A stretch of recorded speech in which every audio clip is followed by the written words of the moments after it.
Գեղարդը անխաթար է, Գեղարդը ամբողջական է եւ Գեղարդի մասին խոսում են մարդիկ, որոնք երևի Գեղարդը իրենց օրում չեն տեսել։ Հայրասողիկը իրական Սուրբ Գեղարդն է ցույց տալիս ու շեշտում. ոչ մի կտոր կտրած չէ, ամբողջական է, Աստվածամուխ մասունքը տեղում է, չի մասնատվել, չի վաճառվել։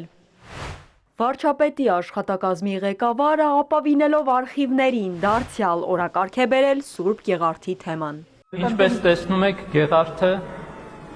ամբողջական է։ Գեղարդից մի հատված, շատ փոքրիկ հատված,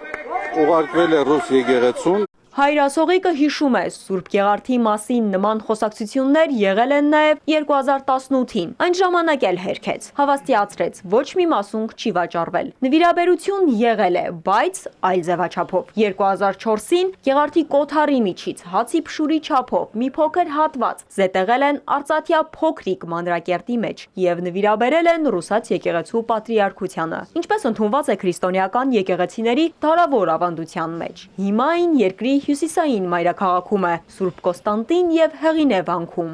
Մենք ցավում ենք, որ նման զրպարտությունները տարբեր անձեր, տարբեր հանգամանք ունեցող անձեր այսօր վերստին շրջանառում են մեկ նպատակ հետապնդելով, խժդժություններ առաջ բերելով, բայց մենք վստահ ենք, որ մեր ժողովուրդը, մեր բարեպաշտ հավատացյալ ժողովուրդը ունի հոգևոր եւ ազգային ինքնագիտակցություն եւ երբեք չի տրվի այդ զրպարտություններին։ Սուրբ Գեղարդը հայոց աշխարհում է պահվում առաջին դարից, 18-րդ դարում այն հանգրվանեց Էջմիածնում։ 2014 թվականից Գարեգին II ամենայն հայոց կաթողիկոսի օրհնությամբ եկեղեցու հիմնադիր առաքյալների տոնը հռչակվեց նաև Սուրբ Գեղարդի ուխտի օր եւ հենց այդ օրն էլ տարին մեկ անգամ դուրս է բերվում Մայր տաճար։ Շատ մարդիկ,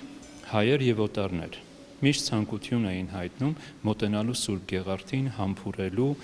եւ իրենց բարեպաշտությունն արտահայտելու տարբեր առումներով հոգու եւ մարմնի բժշկության։ Եվ այսօր էլ մենք ունենք վկայություններ, թե ինչպես մարդիկ հպվելով, մոտենալով Սուրբ Գեղարդին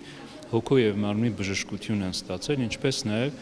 երեխա են ունեցել։ Սուրբ Գեղարդը Մայր տաճարում է, թանգարանի եւ արխիվի տնօրենը վստահեցնում է, այն եղել է եւ կմնա Աթոռի գանձարանում։ Ալադավթյան, Սիմիկ Մայիլյան, Էպիկենտրոն։